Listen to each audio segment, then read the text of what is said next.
자, 우선 이 시험에 대한 간단한 설명부터 하고 가보도록 할게요. 우선 시험은 아침에 당연히 보게 되고요. 9시 반부터 10시 반, 10시라고 이렇게 돼 있는데, 이 기간 동안에는 이 시간에 이제 모든 시험이 그렇듯이 주의사항을 전달을 하고, 또 신분 확인, 또 문제집 배포가 진행이 되고요. 시험을 치는 시간은 딱 2시간이라고 생각을 하시면 될 것 같습니다. 2시간 120분 시험이고요. 이 120분이라는 시험이 짧게 느끼는 분들도 있을 거고 길게 느끼는 분들도 계실 거예요. 자, 그 안에서 25분 정도는 듣기 말하기 평가인데 이 시간 같은 경우에는 생각보다 후다닥 지나갈 겁니다. 당장 이렇게 들리는 것들을 바로바로 들으면서 문제를 풀어야 되기 때문에 꽤나 정신없이 흘러갈 거고요.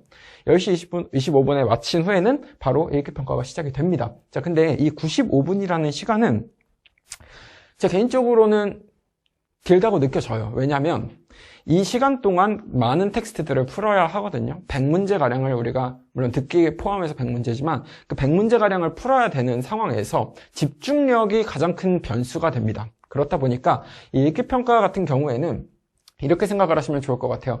문항 하나하나에 대한 훈련을 먼저 하시게 될 텐데 그 문항 하나하나를 잘한다고 꼭 전체를 잘한다라고 생각을 하시기는 어렵습니다. 왜냐하면 이게 시험이다 보니까 전체 모의고사를 95분 동안 그러니까 한 호흡을 가져가면서 이제 집중력도 좀 떨어질 거고 내가 어떤 선택의 순간들이 있을 거예요.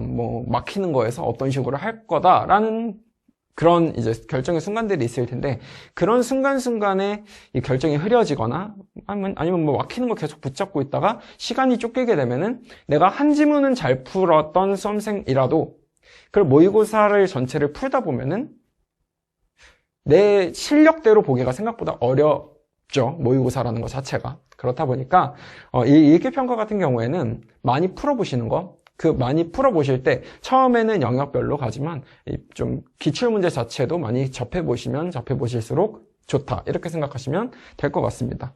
되게 당연한 얘기인데 이제 기출문제 한번 꼭 풀어보고 들어보시길 권장을 드릴게요. 왜냐하면 일단 기출문제를 풀어보셔야 내가 실력이 어느 정도인지를 아실 수 있을 거고 그래야 제가 지금 설명을 드리는 부분에 대해서 어느 정도 공감을 하실 수 있기 때문에 저는 어느 정도 한 번은 보셨다라는 전제하에 제가 생각한 시험의 특성을 좀 설명을 드려보도록 하겠습니다. 자, 우선 개인차는 분명히 존재하지만 시간의 압박이 어느 정도 있는 시험이다. 시간이 그렇게 여유롭지는 않다. 자, 그러면 저 시간의 압박으로 인해서 수험생분들이 갖고 계신 실력을 100% 발휘하는 게 생각보다 어려울 거예요. 그리고 여기서 한 가지만 말씀을 드리면 이 시간의 압박에 가장 큰 영향을 주는 요소 중에 하나가 우리가 모르는 문항들이 나옵니다. 예를 들어서 어휘 파트는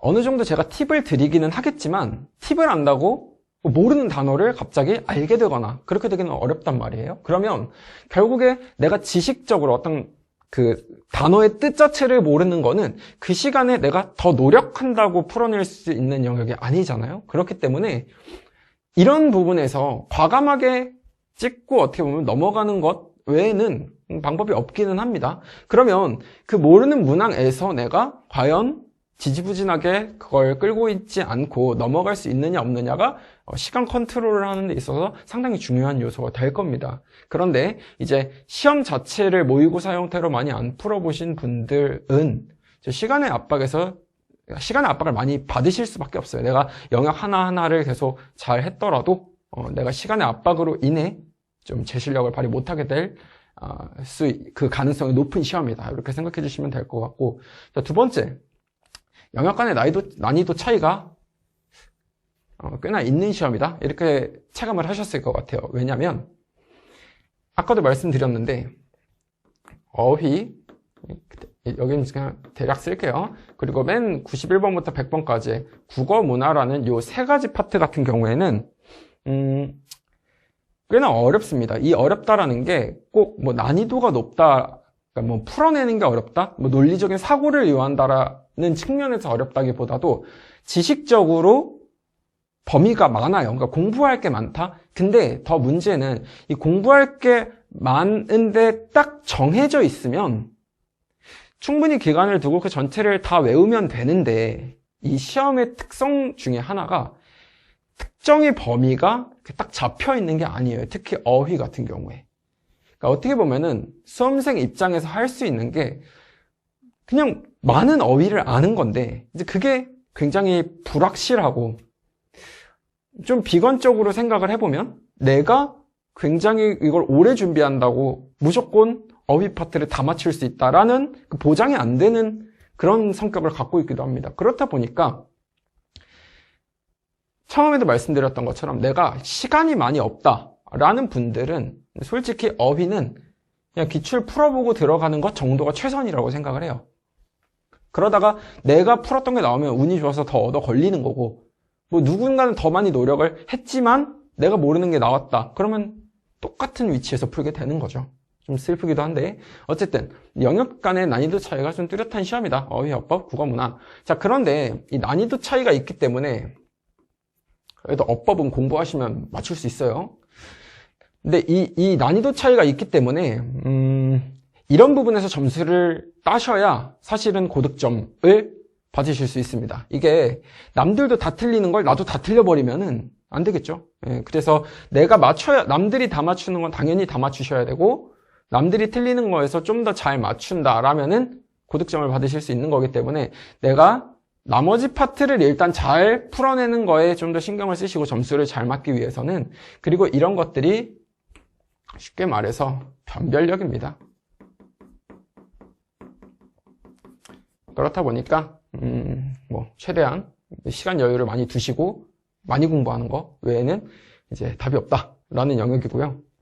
어쨌든 두 번째 성격은 난이도 차이가 있다, 시험이. 그리고 세 번째, 네 번째는 비슷한 맥락인데요. 세 번째, 일단 목표하는 등급에 따른 학습을 하는 게 좋을 것 같다. 이게 무슨 말이냐? 자신이 도달해야 되는 어떤 목표 지점이, 목표 등급이 있겠죠. 그러면 그 목표 등급을 맞기 위해서 나는 전략적으로 어떤 영역을 좀 더 집중을 하고 어떤 영역은 과감하게 좀 버린다라고 말씀드리기는 좀 그렇지만 조금은 그래도 마음을 내려놓고 간다라는 게 달라질 수 있습니다. 왜? 영역 간의 난이도 차이가 크기 때문에. 그래서 이제 각자의 목표하는 등급에 따라서 내가 좀 더 집중해야 될 것, 그리고 좀 그 준비하기가 어려운 것들은 과감하게 풀 때도 딱 막히면 넘어간다, 그런 느낌을 가져가시는 게 중요할 것 같고요. 자, 이제 네 번째도 중요한 얘기예요. 준비 기간에 따라 선택적인 학습을 하셔야 된다라는 건데, 준비 기간이 짧으신 분들 같은 경우에는 어휘어법, 국어문화 파트보다도 일단 여기 비중이 적지 않습니다. 꽤 크거든요. 그런데 그래도 일단 나머지 영역을 잘 챙기시는 게 좀 더 우선순위에 놓이셔야 된다라는 얘기를 말씀을 드리고 싶습니다.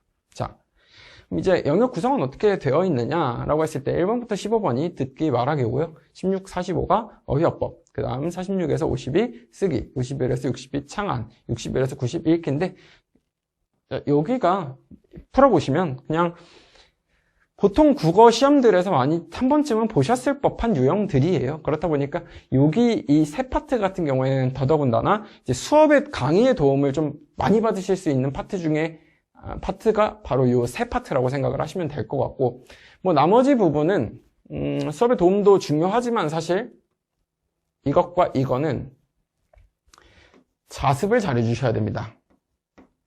이 강의를 들으시는 분들이 강의의 도움을 받고자 들으시겠죠. 그런데 절대 강의만으로 완성되는 시험은 없습니다. 모든 시험이 그렇듯이 말 그대로 강의는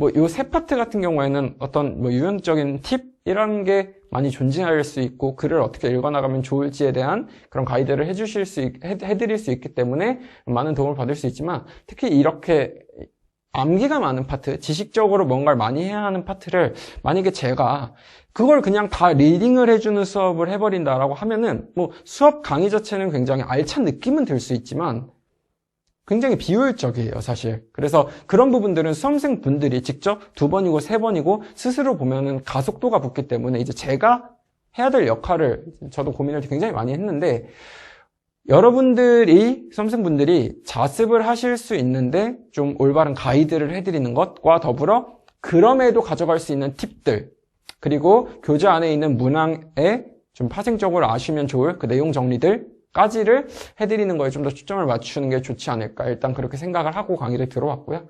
자, 말씀드렸던 것처럼 이 파트들. 듣기만 하긴 괜찮습니다. 어휘어법이랑 국어문화 파트 같은 경우에는 만약에 내가 좀 급하다라면은 우선순위를 이 세 파트에 두시기를 다시 한번 강조를 드립니다. 자, 그러면 계속 반복되는 얘기인데요. 자, 이 파트가 난이도가 높고요. 학습 범위가 많다. 근데 이게 그냥 많다면 큰 문제는 안 되는데 이 범위가 특정되어 있지 않다. 어떻게 보면 수험생들 입장에서는 그냥 시험 직전까지 최선을 다해서 그냥 보고 들어간다. 이런 느낌으로 가실 가능성이 높습니다. 물론 제가 말씀드렸던 것처럼 문제풀이 팁은 존재하는 부분들이 분명히 있습니다. 그런데 모르는 단어를 그때 막 유력화해서 알 수 있는 건 없어요. 그렇기 때문에 결정적으로 지식이 중요한 파트입니다. 그렇게 생각해 주시면 될 것 같고요. 학습 범위가 많고 이게 딱 특정이 안 되어 있기 때문에 마인드적인 부분도 상당히 중요한 영역입니다. 공부하는 과정에 있어서. 자, 그럼 커리큘럼에 대해서 이제 다음으로 말씀을 드릴 건데, 자, 우선 이건 상권 학원으로 나눠져 있고, 첫 주에는 이걸 실제로 일주일간 나눠서 들으실 분들은 많이 없으실 것 같긴 하지만, 구성 자체는 일단 10강으로 파트 1을 끝낼 생각입니다. 그래서 고유어, 어휘 파트도 고유어 한자어, 부사성 한자성어, 속담, 관용어 이렇게 구분을 해놨는데 보시면 충분히 아실 것 같고, 이 분류 같은 경우는 아마 강사분들마다도 조금 다르게 하실 수는 있습니다. 근데 어쨌든 저희는 교재를 기반으로 나가는 거기 때문에 이런 형태로 세팅을 해놨고요. 마지막에 있는 여기만 주목해 주시면 될 것 같아요. 잘 보이시나요? 어휘력 실전 대비 문제가 교재 뒷부분에 있습니다. 근데 이제 그 부분 같은 경우를 이 10강에 다 몰아가지고 하게 되면은 꽤나 힘들 것 같아서 제가 이때 다 하는 게 아니라 이 안에서 고유어 파트 부분도 있겠죠? 그러면 이제 좀 땡겨서 미리 한두 문제씩은 넣는다던가 이런 형태로 구성을 할 거고, 다시 말씀드립니다. 어휘 파트는 어휘를 일일이 설명해주는 그런 거는 그다지 좋은 수업이라고 생각을 하지 않는다고 말씀을 드렸어요. 그렇기 때문에 기본적으로는 교재 안에 있는 문제들을 위주로 말씀을 드릴 거고요. 더 중요한 거는 제가 어떤 식으로 어휘 학습을 하시면 좋을지에 대한 그 가이드, 그리고 이제 수험생분들이 제가 나가는 진도에 맞춰서 내가 고유어를 나간다라면은 고유어를 같이 맞춰서 따라가 자습을 해주시고, 그런 형태로 수업을 일종의 여러분들의 그 자습 진도를 끌어주는 용도로서 활용을 하시면 어떠실까라고 생각을 해봤습니다. 자, 그래서 이 앞부분이 지금 수업 분량, 각각의 강의가 어느 정도의 분량이 나올지는 좀 찍어봐야 알겠지만, 초반보다는 이제 후반으로 갈수록, 그러니까 읽기 파트로 갈수록 좀 더 많은 얘기들을 다룰 것 같고, 초반은 생각보다는 좀 가볍게 나갈 수도 있고, 하다 보면은 조금 길어지면은 좀 부담스럽게 느끼실 분들도 있겠지만, 자, 일단은 한번 최대한 라이트하게 한번, 가볍게 한번 가보겠습니다. 자, 문법 파트 같은 경우에는 이것도 격차가 좀 큰 영역 중에 하나죠. 근데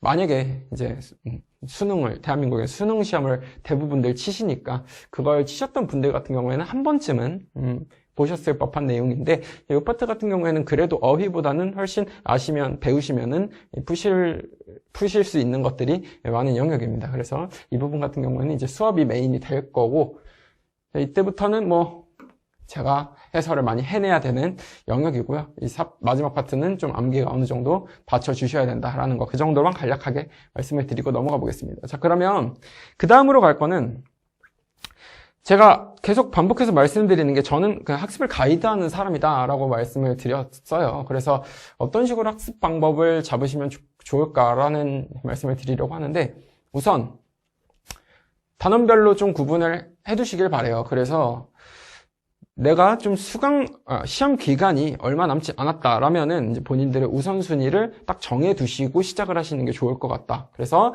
단원별로 좀 학습을 나눠 가시면 좋을 것 같고, 제가 좀 권장드리는 방법 중에 하나는 이런 거예요. 어휘 파트는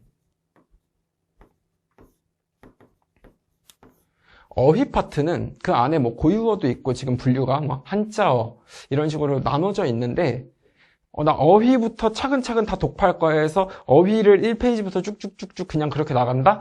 그렇게 나가실 수도 있지만, 제가 권장드리는 방법은 다시 말씀드리지만 영역 간에 좀 차이가 있다고 말씀을 드렸죠. 그래서 어휘 파트는 계속 병행이 되면서 다른 파트들, 좀 읽기 파트들이 나가는 게 어떨까? 이런 식으로 좀 취사 선택하시면서 나가시면 좋을 것 같아요. 왜냐면 어휘라는 거, 뭐 단어 많이 학창시절에 외워보셨겠지만 이게 그냥 1시간 동안 나 단어 외워야지 한다고 그게 머리에 들어오는 게 절대 아니기 때문에 이 어휘 파트는 많이 보시고 길게 기간을 두고 매일매일 반복하시는 거, 그것밖에 답이 없습니다, 사실은. 그래서 좀 단원별로 구분을 해서 내 우선순위를 놓으면서 서브로 가져가는 느낌으로 해주시면 어떨까? 자, 두 번째로 넘어가 보겠습니다. 목표와 기간에 따라 우선순위를 꼭 두시길 바라겠습니다. 자, 세 번째, 결국에 제가 자습이라는 부분에다가 빨간색으로 쳐놨죠. 왜냐면 이 시험은 강의에 절대 의존하시면 안 됩니다. 뭐 강의를 하고 있는 입장이지만 강의는 말 그대로 보조적인 수단에 불과합니다. 그리고 특히나 이 한국어 능력 시험 같은 경우에는 특히 어휘 파트는 본인이 많이 봐주시는 것 외에는 특별한 솔루션을 드릴 수 있는 게 없습니다. 그러니까 말 그대로 팁 수준이지 자신이 채워주지 않는다면은 이거는 한계가 굉장히 크다라는 걸 다시 한번 강조드리면서 넘어가 보겠습니다. 자, 첫 번째로 고유어 파트를 나가보도록 하겠습니다. 자, 우선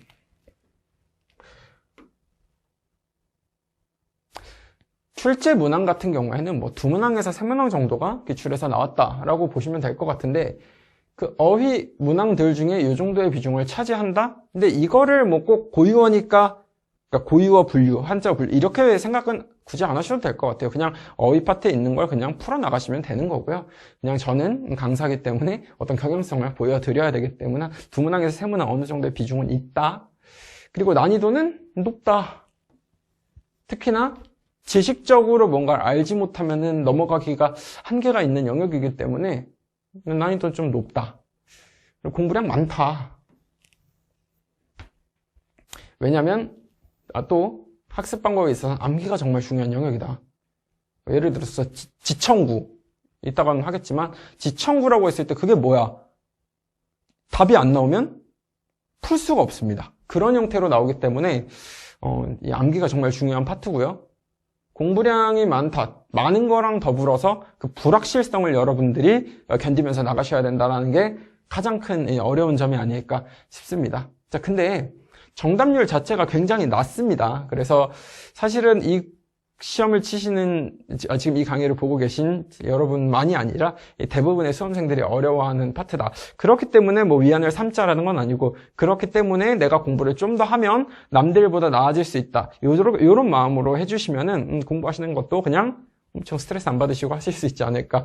예, 그렇게 생각을 합니다. 자, 우선 이 암기가 중요한 영역이기 때문에 제가 말씀드렸던 것처럼 저는 좀 팁을 드리려고 해요. 무슨 암기법 뭐 이렇게 말을 바꿔서 외우는 그런 것들은 말씀드리는 게 아니라 계획이 중요합니다, 사실은. 왜냐면 이 단어라는 거는 많이 보실수록 뭐 기억에 잘 남는다라는 거는 모두가 다 알고 계실 법한 말이고, 그래서 제가 권장드리고 싶은 학습법을 간단하게 설명을 드리고 가겠습니다. 자, 우선 저는 반드시 3회독을 하시라고 권장을 드리고 싶어요.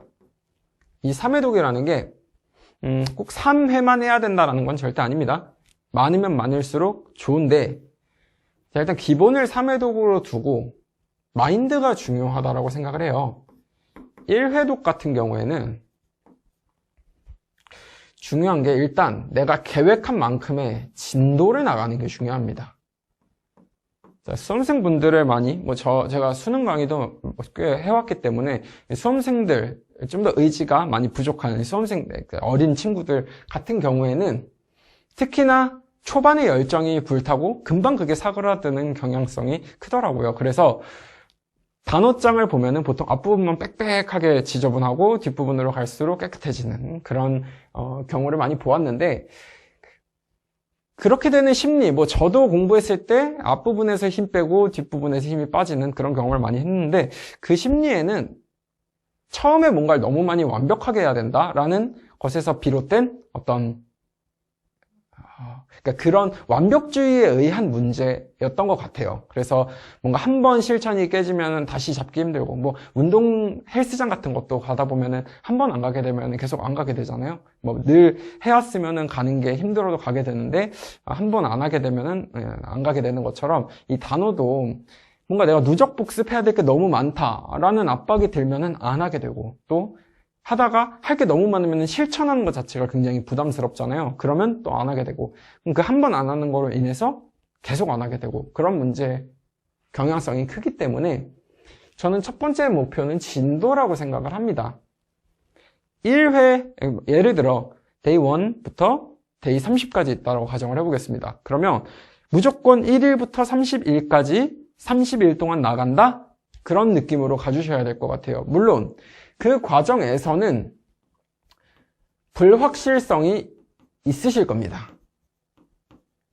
이 불확실이라는 건 어떤 의미냐? 내가 완벽하게 이 단어들을 못 외운 것 같다라는, 특히나 이 고유어처럼, 예를 들어서 이 단어장, 그러니까 수능 공부 같은 걸 할 때 보통 단어장이라고 하면은 어렸을 때부터 공부해온 게 있기 때문에 그 단어장 안에 뭐 한 30% 40%는 아는 경우들이 종종 대부분인데, 저희가 지금 공부할 이런 고유어 파트 같은 경우에는 거의 처음부터 끝까지 모르시는 단어들이 많을 거예요.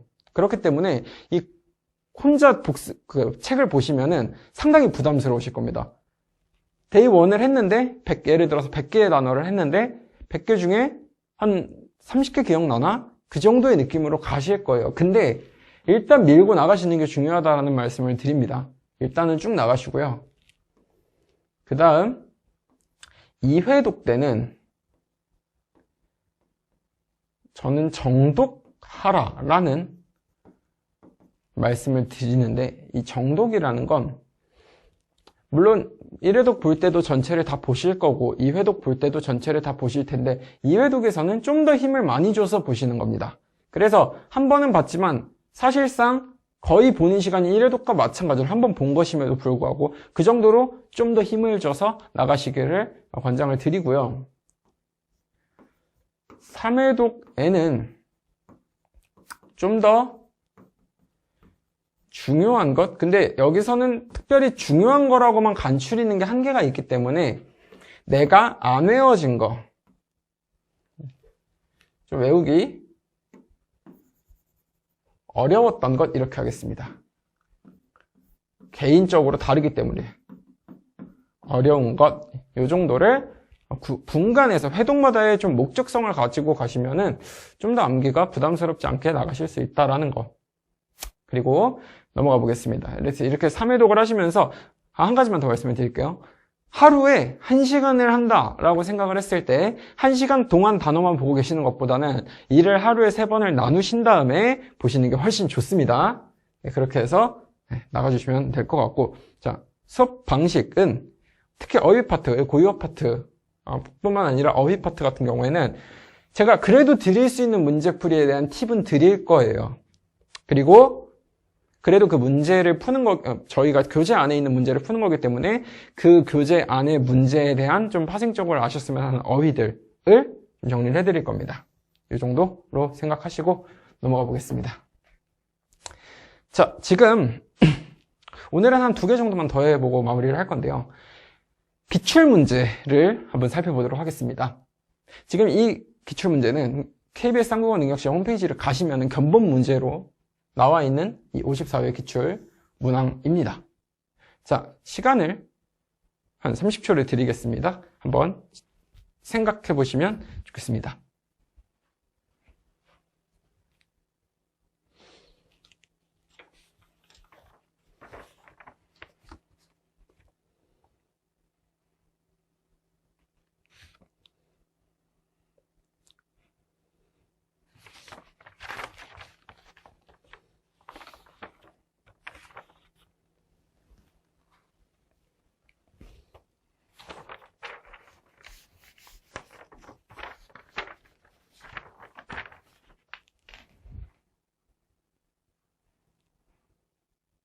자, 보셨죠?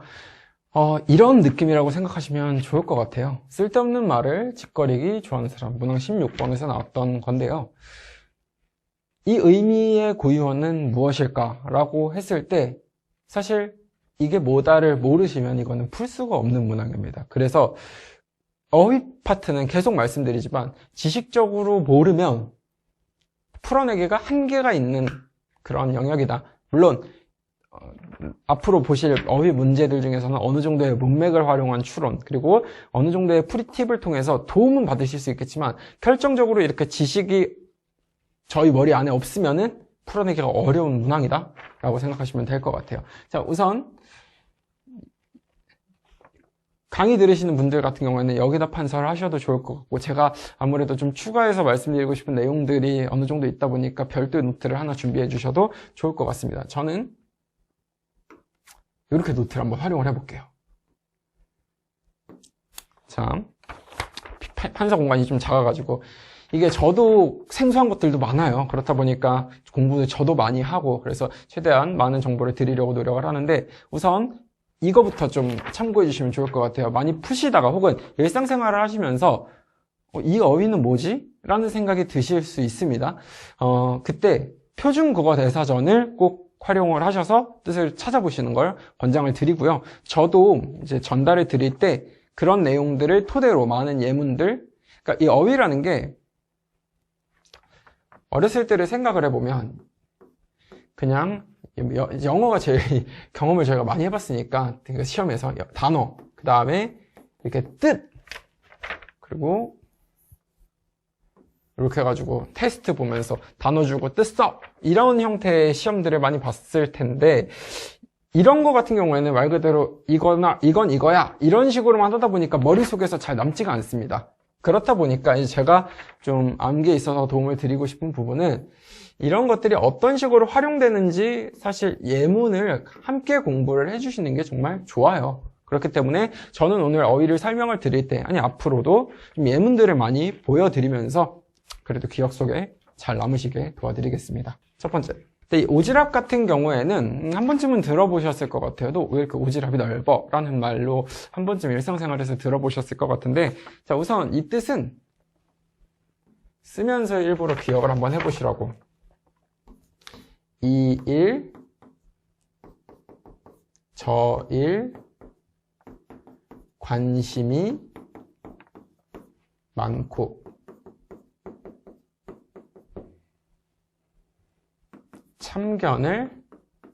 참견도 많이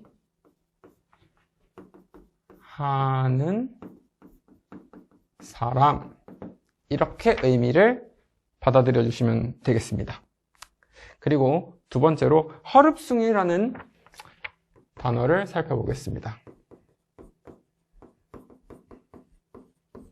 허릅숭이라는 건 조금 생소하셨을 것 같아요. 허릅숭이라는 것은 일을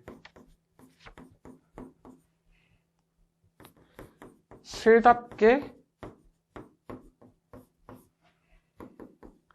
하지 못하는 사람이라는 의미인데요.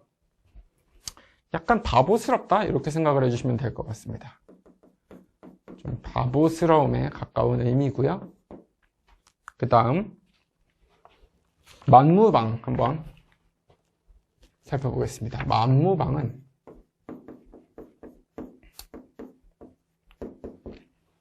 만무방 같은 경우에는 두 가지 뜻이 있습니다. 첫 번째로는 염치 없는 사람,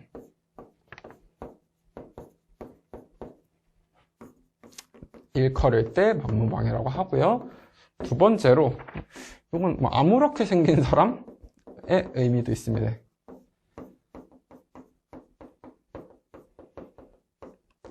이렇게 의미를 받아들여 주시면 될 것 같고요. 자, 네 번째 가겠습니다. 농투성이. 이것도 생소하셨을 것 같아요. 농투성이라는 의미는 농부를 낮잡아 이르는 말이라고 합니다. 농부를 낮잡아 이르는 말. 그런데 여기서 제가 하나는 더 추가를 해서 말씀을 드리고 싶습니다.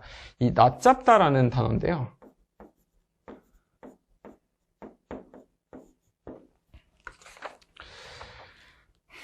자, 이 낮잡다라는 것은 실제 가치보다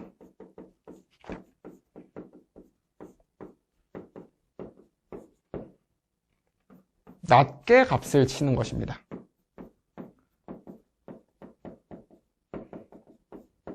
이런 의미로 알아주시면 좋을 것 같고요. 그렇다 보니까 이 물건값을 낮잡아 부르다 이런 형태로 활용이 되곤 합니다. 예문까지도 한번 알아두시면 좋을 것 같습니다. 또 사람을 좀 만만히 여기고 낮추어 부를 때도 낮잡는다 라고 생각을 해주시면 될 것 같아요. 자, 그 다음 이거 정말 새로 생소하셨을 것 같습니다. 정답이니까 맨 위에 한번 적어보겠습니다. 자,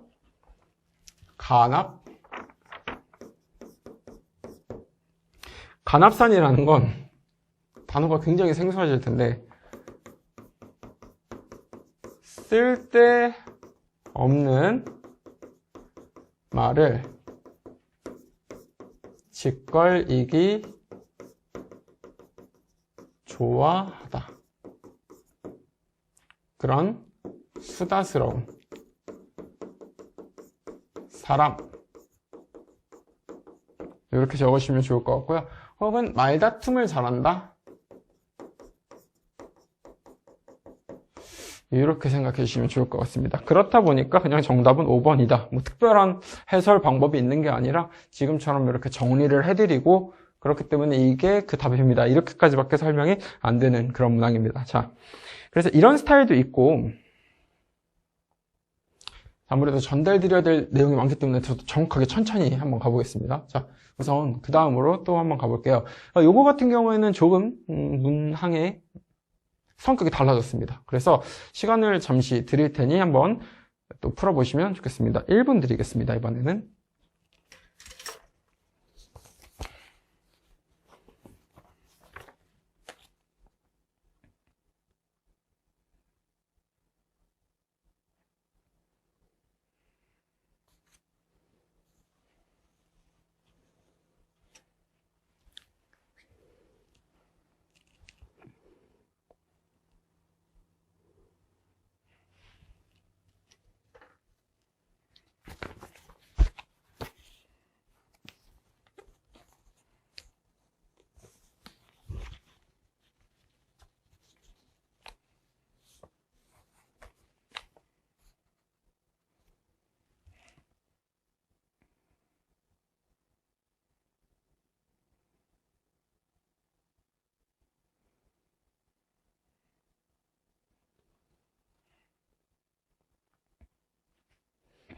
네, 한번 살펴보셨을까요? 자, 제가 그러면 하나씩 해설을 해보도록 하겠습니다. 자, 우선 이 문항 같은 경우에는 조금 특징적인 부분이 한 가지가 있는데요. 우선은 의미를 풀어냈다라는 거에 집중을 한번 해보겠습니다. 묻고자 하는 게 결국에 갈무리가 이런 뜻이냐라는 건데, 그렇기 때문에 일단 이 지식적으로 갈무리가 뭔지에 대한 매칭이 중요한 부분은 맞습니다. 자, 그런데 그렇다면 우리 수험생이 할 수 있는 그나마의 노력이란 무엇이 있을까라고 했을 때 정말 이 맥락의 얘기가 여기에 들어갔을 때 매칭이 되는지 예를 한번 들어볼게요. 부하 직원에게 일에 갈무리를 부탁했다 라는 거에서 갈무리가 만약에 이 뜻이라면 이렇게 생각을 해볼게요. 부하 직원에게 일에 어떤 일을 처리하고 마무리를 부탁했다라고 했을 때 그 문장의 맥락이 충분히 맞겠죠. 그러면 일단 1차적으로는 의미 연결과 더불어서 이 문장이 저기에 들어갔을 때 맥락이 연결되는지. 그런데 이제 푸시다 보시면 사실 넣어서는 말이 되는데 이 뜻이 매칭이 안 돼서 틀리게 하는 경우도 있습니다. 그럼 결국에 지식적으로 알아야 되는 문제에 봉착이 되기는 하는데 이제 간혹 이걸 넣었을 때 의미가 안 맞을 수도 있어요. 왜냐면 의미가 조금 어색하다?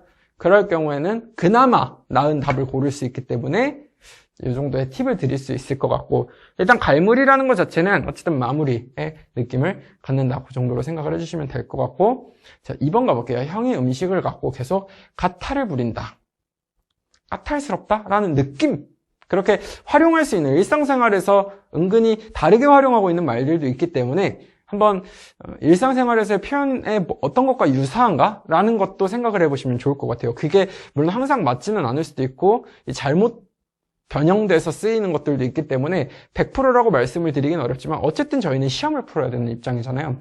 그렇다 보면은 하실 수 있는 최선을 해야 되는데 그런 것 중에 하나가 지금처럼 비슷한 말로 한번 만들어 보는 거. 까탈스럽다. 너 되게 까탈스러운 친구구나. 이런 말을 일상에서 종종 쓰는데 보시면 이리저리 트집을 잡거나 까다롭게 구는 거 맥락을 넣으셔도 충분히 말이 되고 저게 가탈의 의미이기도 합니다. 그래서 가탈의 의미는 한 가지 제가 더 추가를 할게요. 트집을 잡는다랑 비슷하게 일이 순조롭게 되지 않도록 순조롭게 나아가는 것을 방해하다? 맥락은 비슷하죠. 의미 자체들은 비슷합니다. 그래서 이렇게 한번 정리를 해봤고요. 3번 가보겠습니다. 그는 성공할 싹수가 보인다. 이거는 일상생활에서 어느 정도 저희가 쓰는 말이기 때문에 그렇게 어려우시진 않으셨을 것 같아요. 싹수가 보인다. 어떤 일이나 사람이 앞으로 잘 될 것 같은 낌새나 징조 한번 넣어보겠습니다. 성공할 그런 낌새라고 했을 때 뭐 의미는 충분히 납득이 되실 것 같아요. 그러면 정말 싹수는 저런 뜻인가? 한번 생각을 해보시면 싹수라는 건 싹과도 비슷하다고 해요. 그래서 이 싹수는 어떤 사람이 잘 될 어떤 가능성 그런 느낌을 싹수라고 말을 합니다. 그래서 싹수가 있다라는 표현도 그런 맥락으로 쓰이고 또 관용구로 하나를 아시면 좋을 것 같은데 싹수가 노랗다라는 말입니다. 또 관용구로 쓰이는 것인데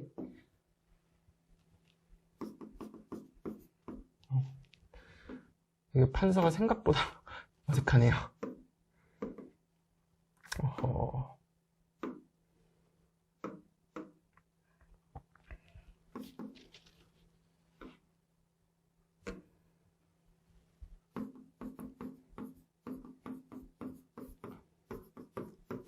싹수가 노랗다라는 건 그러면 어떤 의미일까요? 이거는 어떤 잘 될 가능성이나 희망이 애초부터 보이지 않는다.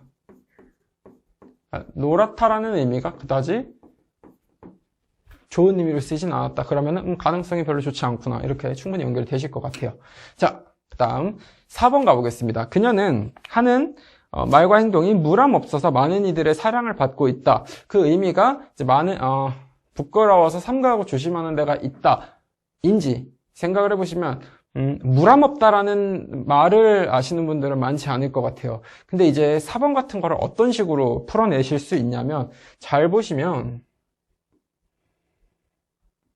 자, 제가 아까 말씀드렸던 것처럼 부끄러워하여 삼가하고 조심하는 데가 있다. 이거를 요 맥락에 한번 넣어보겠습니다. 과연 매칭이 되는지. 그녀는 하는 말과 행동이 부끄럽고 조심스러워서 많은 사랑을 받고 있다. 라고 했을 때 뭐 억지로 생각할 수 있는 것들은 다 있겠지만 매칭이 잘 안 되죠. 뭐 부끄럽고 조심스러운데 그게 꼭 사랑의 어떤 요건이지는 않잖아요. 그렇기 때문에 요거는 이 의미로 되면은 뭔가 어색하다라는 느낌 오셨을 것 같아요. 그래서 그나마 고르실 수 있는 거 모르셨다면 다른 단어들을 4번이다. 그리고 실제로 정답도 4번입니다.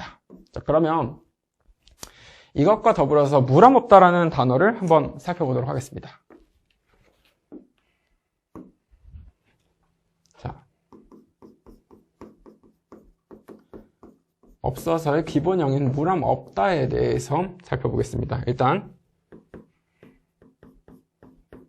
예의를 지키지 않으며 조심하는 것이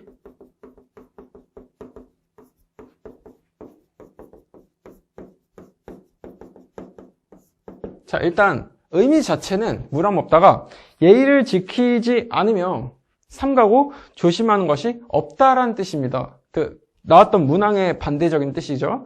그래서 이런 식으로 활용이 됩니다. 예시. 어른에게 무람 없이 굴지 마라. 이렇게 활용이 된다라는 것까지 알아주시면 좋을 것 같습니다. 자, 그러면 이제 5번 한번 가보도록 할 텐데요. 자, 5번. 그 사람은 목리가 굳어서 상대하기 어려운 인물이다. 그 의미, 목리가 받고자 하는 대우를 받지 못할 때 내는 심술인지. 자, 우선 그럼 뒤에 의미를 제가 한번 넣어보겠습니다. 그 사람은 심술이 굳어가지고 상대하기 어려운 인물이다라고 했을 때 그 맥락이 충분히 연결이 됩니다. 자, 그렇다면은 목리라는 뜻이 정말 그 뒤에 뜻인지를 한번 생각을 해보도록 하겠습니다. 목리라는 건 저 뜻이 맞고요. 있는 그대로. 이런 식으로 활용이 된다라는 것만 알아주시면 좋을 것 같아요. 목리를 부리다.